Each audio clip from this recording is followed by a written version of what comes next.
منتخب نہیں کرا پائے. اس وقت میں بھی لوگ کھڑے ہو گئے ان کے خلاف. مولانا نظام الدین صاحب کی امارت ہوئی اور انہوں نے اپنی امارت واپس لی. دیکھ لیے مرحلہ دیکھیے اور ان کو کیسا بھگتنا پڑا ہے. اچھا ان کا بیٹا آیا اور جو کلیدی مستحق تھے مولانا خالد سیف اللہ رحمانی صاحب, انہوں نے اپنا پرچہ واپس لے لیا اور یہ امیر منتخب ہو گئے. ان کو کوئی سامنا نہیں کرنا پڑا, کوئی حالات نہیں ان کے ساتھ ہوئے. اس میں پیچھے جا کر کے آپ کو اس کا پس منظر معلوم ہوگا. ایسا ان کے ساتھ آسانی کا معاملہ کیوں ہوا؟ اتنی آسانی کے ساتھ یہ امیر کیسے بن گئے؟ اتنی آسانی کے ساتھ غور کریں گے تو آپ کو اندازہ ہوگا قربانی رہی ہے کہ جب مولانا ولی رحمانی صاحب نے ان سے ایک ہی جملہ کہا تھا کہ بیٹا میرے اس گدی کو کون سنبھالے گا, انہوں نے 10 لاکھ کی نوکری پر لات مار دیا.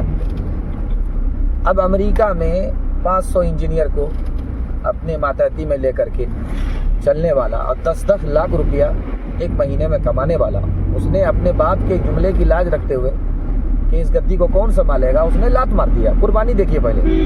اب دیکھیے انہوں نے ڈپلوما کورس کیا 5 سال کا, ڈپلوما کورس کیے, گدی کو سنبھالنے کے اہل ہو گئے. اب سب سے پہلی چیز دیکھ لیجئے, ان کا جو انتخاب ہے ان کے باپ کی طرف سے ہے. اس کو کوئی اکھاڑ نہیں سکتا, ان کو کوئی بھی اکھاڑ ہی نہیں سکتا.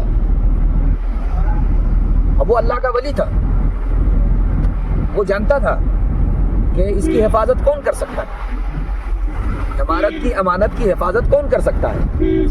اور انہوں نے اپنا جانشی پہلے بنایا ان کو. دیکھیے وہاں سے میدان ان کے لیے بنتا چلا گیا. یہ آدمی تائید من اللہ ہے, معید من اللہ ہے, ہاں معید من الولی ہے. یہ ان کو کوئی نہیں اکھاڑ سکے گا. ہاں اکھاڑنے والے کون تھے؟ مولانا خالد سیف اللہ رحمانی.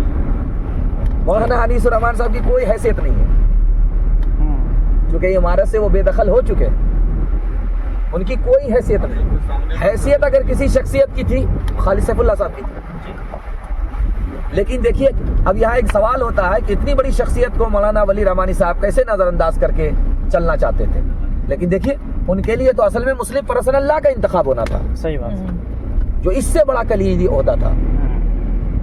سب کی دنیا ہے, سب اپنی اپنی دنیا میں بے تاج بادشاہ, ان کو کوئی اکھاڑ نہیں سکے گا. اب دیکھ لیجئے گا آپ, نتیش کمار کی حیثیت 1 پیسے کی نہیں ہے امارت کے مقابلے میں, 1 پیسے کی حیثیت نہیں. ہاں اگر مولانا انیس الرحمان صاحب کی نظامت ہوتی تو امارت کو بیچ دیتے ہی. صحیح بات. یہ مولانا محمد علی منگیری رحمۃ اللہ علیہ کی نسل سے یہ امارت کو بیچنے دے دیں گے, یہ اپنی جان دیں گے, اپنی اوقات داؤ پہ لگا دیں گے. جیسے حالات ہوں گے, ان کا جو مضمون چھپا ہے اتنا اچھا, سب کو پسند آیا کہ بھائی میں جانتا ہوں کہ یہ غلط ہے یہ صحیح ہے, لیکن میں اتنا بھی تنگ ظرف نہیں ہوں کہ صحیح کو صحیح غلط کو غلط بھی نہیں بول سکوں. میں جانتا ہوں جو ہونے والا ہوگا ہوگا. باپ رے, یہ جذبہ جو ہے مولانا محمد علی منگیری رحمۃ اللہ علیہ کا تھا, ان کی نسل سے ہے. یہ لوگ کبھی سودا کر لیں گے؟ کبھی نہیں ہوگا. سودا کرنے والے لوگ ہے ہی نہیں, اور ان لوگوں پر سودا کرنے والے کامیاب ہو جائیں گے؟ کبھی کامیاب نہیں.